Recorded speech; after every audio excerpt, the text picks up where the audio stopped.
the feeling that it gave me. I just, I sat there and I waited for him to want to, I kept asking, do you want another beer? Because I wanted to have another drink. And, I ended up really sick that day. My parents were going to a party and I was throwing up in the back of the car. And, but it made me feel good. It made me, it gave me that warm, fuzzy feeling. And, then, I started drinking at the age of 13. I'd spend all my pocket money on alcohol and, I was a blackout drinker from day one.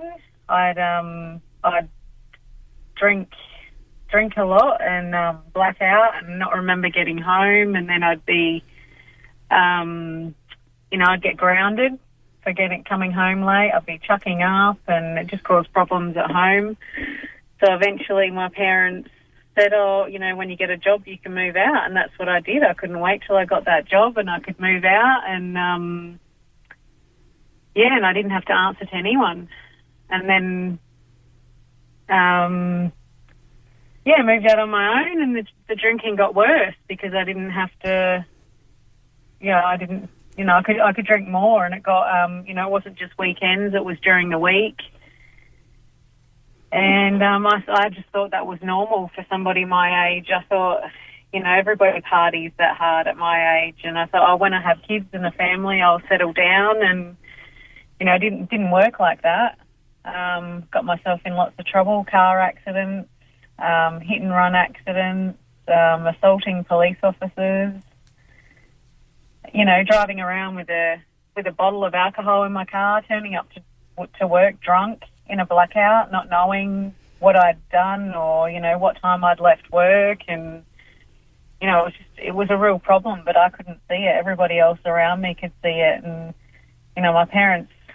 my parents expected to get a phone call one night saying that I'd been in a car accident and I was gone. And, I put them through hell. And, I just didn't know how to stop. Did not know how to stop. And, I had kids, and it just gave me more of a reason to drink because I didn't have to go to work. I was at home. I was drinking daily. I'd probably go through, at some stages, I'd swear off of it and I'll say, I'm not going to drink. And it was like, binge drinking. And then other times it was daily drinking. I'd go through a bottle of vodka every day and medication as well. Like, I just didn't, I thought I had agoraphobia. I thought I had anxiety. So I was going to the doctors and asking for medication. And that was another problem as well. But it was the alcohol that was causing the anxiety and the depression. And I just didn't know what was wrong with me. It was like, why am I feeling like this? And, I just felt alone. Just felt really alone all my life. I could be in a room full of people and just feel totally alone. And, I had the family and support, but I just pushed them away. Just isolated. Towards the end, I'd have alcohol stashed all over the house, and people would say they're coming over, and I'd have a drink hidden in the bathroom. I'd have one hidden in the kitchen just in case I couldn't get to one of them. And I just could not drink normally. We'd have people over for a barbecue, and I would have my normal drink sitting outside, and then I'd be inside sculling out of a bottle. And, to me, I didn't see there was a problem with that. And, it wasn't until I went to my first parent-teacher interview with my daughter's teacher, and I had to have shots of vodka to build up the courage to go in, and I didn't, it was just, she would have smelt the alcohol on me, and I just, I started thinking I don't want that sort of life. I want a better life for my kids. And, I remember I got sober 2 days before Christmas. We were going to a Christmas party, and we got out at the bottle-o, and the guy behind the counter said, anyone would think that you lived around here. And I just went all quiet and went and sat back in the car, and I just felt totally ashamed. And my partner was like, what was all that about? And I said, I don't know, because I thought went to different bottle-os and did all of that. Anyway, we went to the Christmas show and I drank one vodka cruiser while we were there, and that was the last drink I ever had. And I decided to, I went home that day and I got online and went to the AA website and did the little quiz that they had online and decided, wow, maybe I might be an alcoholic. And then the next, I Googled a meeting that was close to me. I went to the Gawler Hospital meeting and sat in the car, nervous, shivering, shaking, and, what if I see somebody that I know? What if,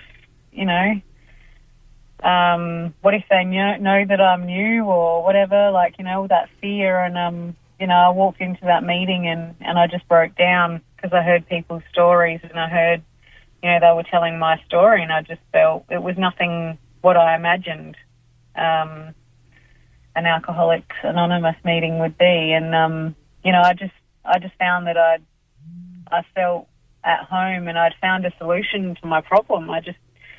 For years I was going to counsellors, psychologists and doctors and, what's wrong with me? I'd blame it on my upbringing, my parents' divorce, but there was nothing wrong with my upbringing. It was just the fact that I was an alcoholic and you put alcohol in my system and I just cannot stop. I don't have an off switch. And it helped me escape. And I heard from that first meeting that, you'll learn to live again. And I thought I knew how to live. Everything looked okay on the outside. The house was clean, the kids were fed, the house, the car, but on the inside I was just dying. I was a dying mess. I couldn't even go to the shops without a drink. Couldn't even go out to my letterbox because I didn't want to see my neighbours. I didn't want to have to make a conversation with anybody. I needed that alcohol to leave the house. And, so I found Alcoholics Anonymous, and I haven't picked up a drink since, but the journey hasn't been easy. I had to learn how to live again. I had to learn how to deal with my emotions. I had to learn how to deal with other human beings.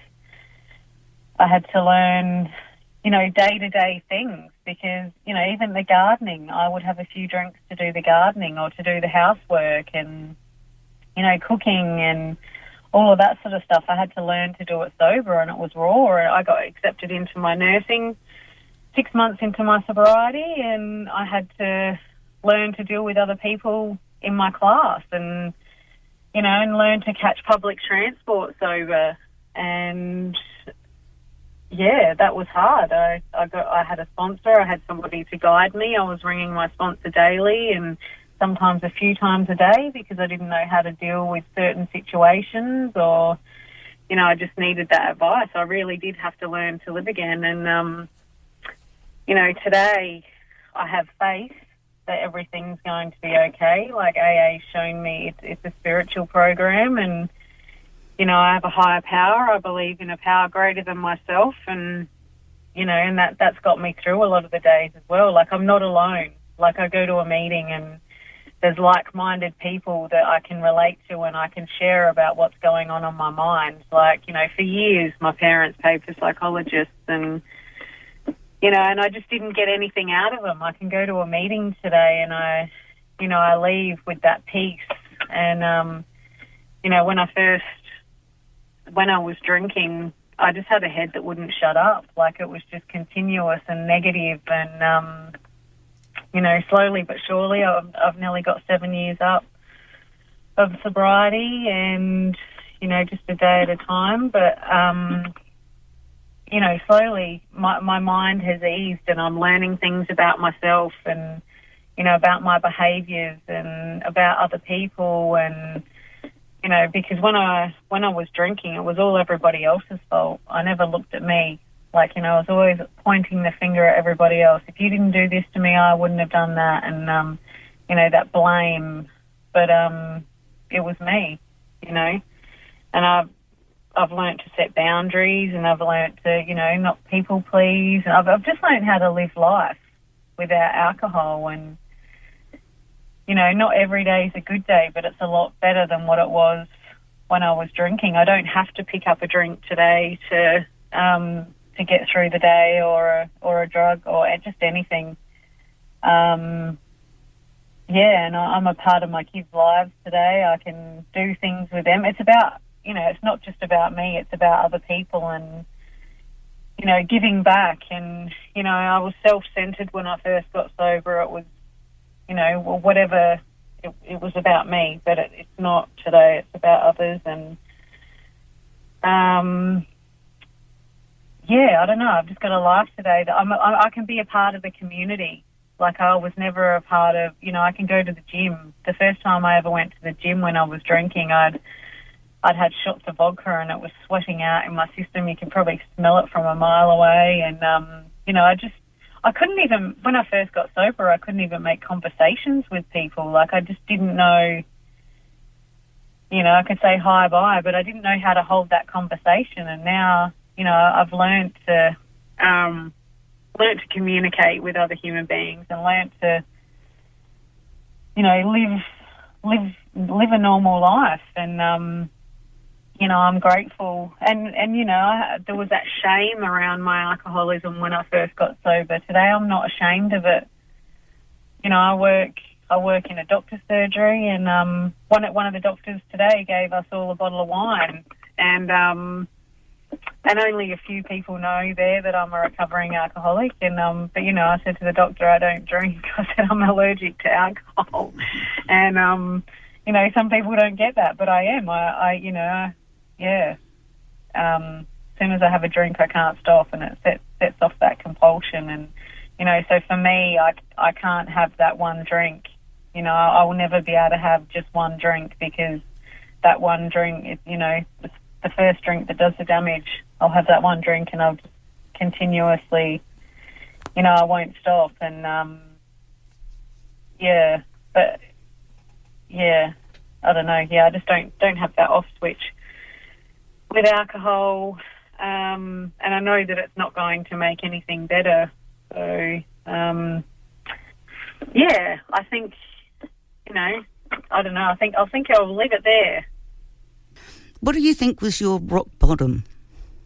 I guess, not being able to leave the house. Like, a family member would say that they're coming over, and I had many a rock bottoms. But I guess towards the end, I was just sick and tired of feeling depressed and anxious, and and I just come to I didn't know what was wrong with me. I didn't want that sort of life for my kids. I wanted them to have a better life. I was drink driving with them in the car.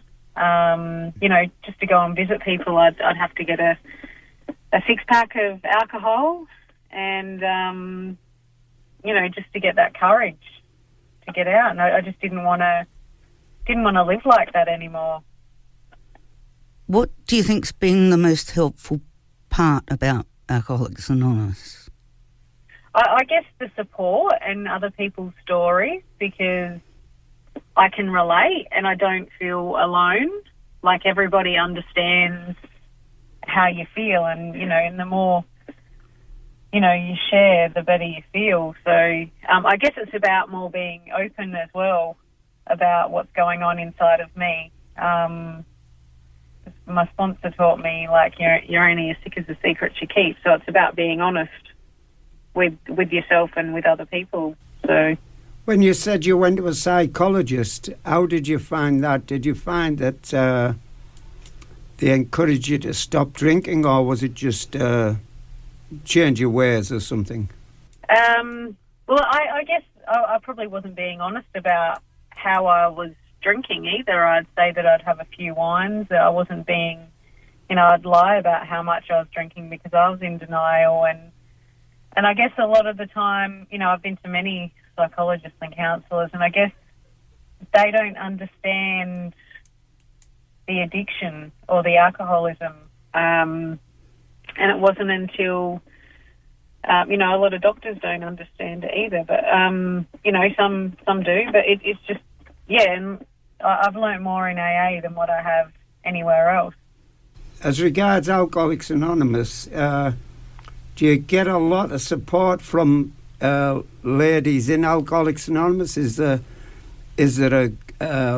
I suppose you could say, a good movement of women in Alcoholics Anonymous at meetings and things? Yeah, there is. Yeah, there's a lot of women at the meetings. It's not just like all about, it's not just all men. And everybody's supportive. Like, from my first meeting, people gave out their phone numbers and, you generally, like, the women help other women and the men help the men, and because you can relate to stories. And they also have women's meetings as well, which is good, because you can share a little bit more than what you do at any other meeting. And it's just the support and the understanding of the other members. How did you find going in the early days with your kids, with the young kids? Did you find that difficult at meetings? Were you embraced at meetings, or? No, everyone was supportive, like with the kids, and because they understood it. A lot of people, people have kids, and your sobriety comes first. And if you don't have a sober life, you won't have you'll lose your kids, basically, or some people do. So no, everybody was supportive, and my kids, they enjoy going to the meetings. They get their biscuits, and they get to, sometimes there's other kids there, and to start off with, I would, because they were quite young, I would take them and give them their iPads and put their earphones in, because I guess I had a bit of shame around the alcoholism and didn't want them to hear everything. But today they know that, we're going to a meeting, and I guess they get a bit more of an understanding of it as well. Not that they need to take on, like, grown-ups' problems, but a bit more of an understanding of a higher power and to have faith, and it's just a different way of life. And they do camps and stuff for, AA camps, which is good for the kids, and Alateen, so the kids can, develop a faith in a higher power and hopefully, steer them in the right direction, because I do believe that alcoholism is a family disease. And, if I can help them in any way, by example, then I think it's good for them and for me. How old were your kids when you went to AA? Okay, so my son was just about 1 and my daughter was 4, so she just started school. Do you think her starting school was part of the trigger, because you had to Yeah, I guess so, because I had to be a part of society. I had to, leave the house daily to drop her off, and, had to be around other humans. I couldn't isolate and hide away anymore. And I guess I had a little bit of a scare. Like, my son, I had him in a carrier thing, and I was vacuuming, and he was only young, and I was drinking, obviously, doing the vacuuming, and I looked down, and it was like he wasn't breathing, and I put him on the bed and blew into his mouth, and he sort of started moving around. So whether something whether he wasn't breathing or not, he could have just been asleep, but it was just scary. It really scared me. I just thought, no, I can't do this anymore. So that really scared me as well. Yeah. How difficult was it for you to not drink after that? Well, I guess I went to other substances because I just have an addictive personality. But it was I always came back to alcohol. But until I just realised that I needed total abstinence from anything, because I've got an addictive personality. And it wasn't, I got to as many meetings as I could to stop the craving of alcohol, and they teach you in Alcoholics Anonymous it's just a day at a time. So instead of thinking about, I'm not going to have a drink for the rest of my life, it was just, just for today. And all the slogans, first things first. Like, some days I get up and it's the next best thing. Just one foot in front of the other. It's not easy, because I always had the alcohol there to get me through the day, but I can't do that now.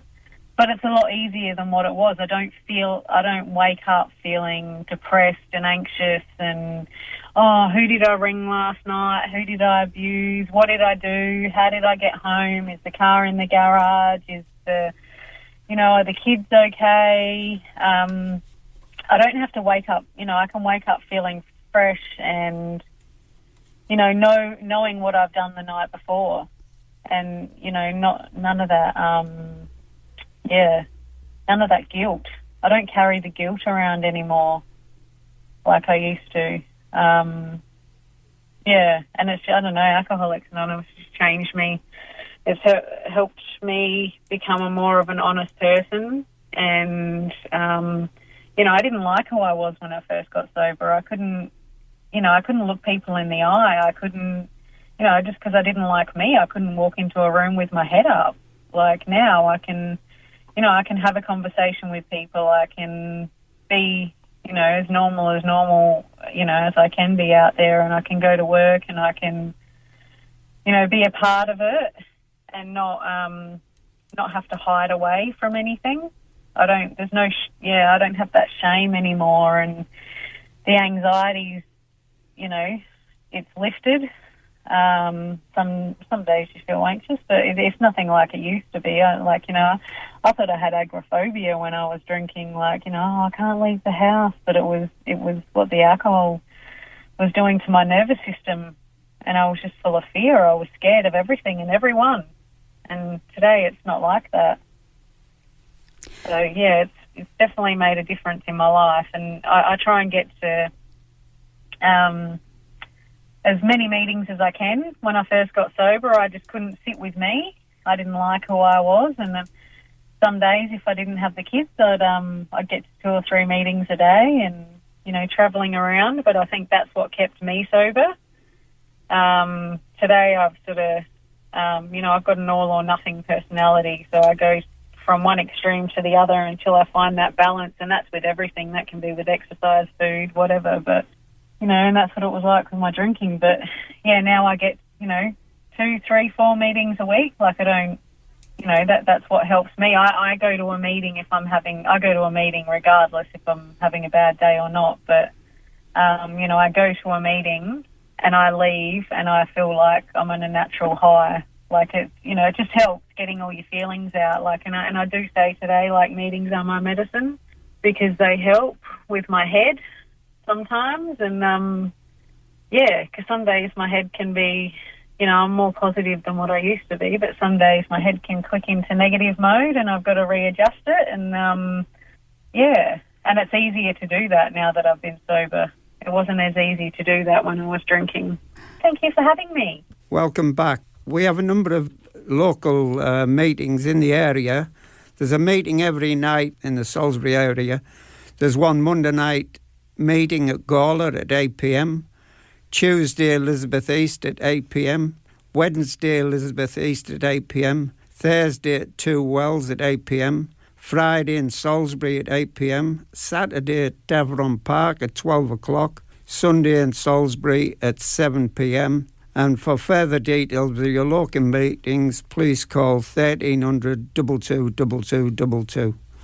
Once again, it's up to anyone struggling with the alcohol issues. Please call Alcoholics Anonymous on 1300 22 2222 or check out their website at a.org.au.